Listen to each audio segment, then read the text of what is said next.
this is amazing to me, right? Like, Tampa, that team inside and out. Like, you're very close with Todd. You're close with it with the GM. Like, everybody down there. What kind of shape? They're going to get Wirfs back. So that's going to fix a lot of their line because they had their center playing tackle. That's it. What kind of shape are they in? Now, no Evans. Godwin's coming back off the ankle. How do you kind of see this? Well, they've won a game by 2 points. They won a game by 1, and they won a game by 3, all in the final 2 minutes, with a completely juxtaposed offensive line. Getting Wirfs back is a big deal. All right. I mean, he's just an elite player, but he's Baker's best friend. Like, I mean, they're just joined at the hip. But then, Graham Barton gets to go back to center. He was an excellent rookie year at center. Ben Bredeson leaves center, goes to left guard. But they still need, I don't know who's playing right guard. Luke Haggard, Elijah Klein. They got a backup. Charlie Heck is playing right tackle. I mean, regardless of who's in there, if I'm Jaylen Carter, like, I'm just licking my chops right now. I'm licking my chops. So, I mean, the Eagles should beat them up, in the trenches pretty good. Bucky Irving is not playing well. He's averaging 3 yards a carry because of who's up front. Like, maybe when they get their line back and they get some continuity, like, he'll start breaking some. But, I mean, this has been Baker's show. Baker's been unreal. To see what he's doing. He's throwing the ball to the rookie Bucs, and he's throwing it to Sterling Shepard, who was out of football for maybe 2 full years. He's tied for the league lead their lead in receptions, but that's kind of where it starts. Getting Wirfs back is a big deal for them. Now, no Nolan Smith for the Birds, though. Now, that's a big loss with Nolan going out. No question. I mean, look, I talked to him on the field last week. He's just He's a great kid. He's a great student of the game. He's great athletic ability, and so they got to cobble that position together. I mean, they got a bunch. I was watching practice a little bit yesterday. They got all these guys: Josh Uche, Aziz Ojulari, Agbo Okoronkwo. They've got all these guys. I don't know who's going to be up, who's going to be down. Za'Darius, Jalen Hunt had a couple quarterback hits last week. They might have to just keep blitzing more than they want to, but. Jahad Campbell might be rushing the quarterback a little bit, but I would test the right guard and right tackle pretty good with stunts, twists, put my best players over there. Like, I'd test that right side real good. What are you seeing from Carter? Like, when it comes to Jaylen, because you're right. Like, this should be a Jaylen game. He hasn't been as dominant so far. What are you seeing from Jaylen? Well, he's got 5 quarterback hits in these 2 games he's played. It's not like he's invisible. But he hasn't made the splash plays we're used to seeing so far. Now he did block the kick, so you got to add that to it. They don't win that game if he doesn't block that kick.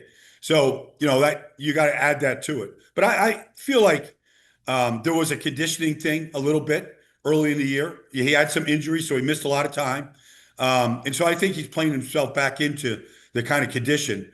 But I saw him down the field. He still has that evil smile about him, man. Like, that dude, man, like, it's just evil, like, coming out. And I mean in a good way. I know you do. I know. I mean, just in a good way. Yeah, I got it. I know. And it's a great way to describe it. He just has that. He just has that. He's just a prick. He's just a born prick. That's what he wants to do out there in the field. Yeah. No, I think it's a great description. Any fallout from the first half, second half thing from last week? Now going up against the blitz, the Temple Todd pressures that have really, it's been kind of bewitching to the Eagles. Well, I mean, okay. I mean, you came out and you said, I know Tampa. I do know Tampa. I go there. I know Todd. I know Jason Light. He texts me every week about somebody. But they know Philly too. Bruce Arians is Philly, and Todd Bowles is Temple, and Kevin Ross is Temple. I mean, half their staff came through Temple. So they've got family. Like, they're reading the Inquirer. They're listening to WIP. I mean, they're listening to your show. Like, they're all plugged in. Jason Light's an Eagle. Like, they know the Eagles too.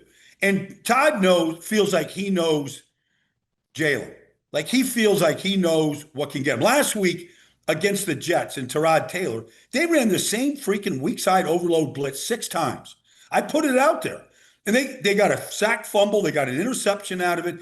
If something starts working and you don't fix it, if you don't adjust, if you don't make them pay, they'll keep coming with it.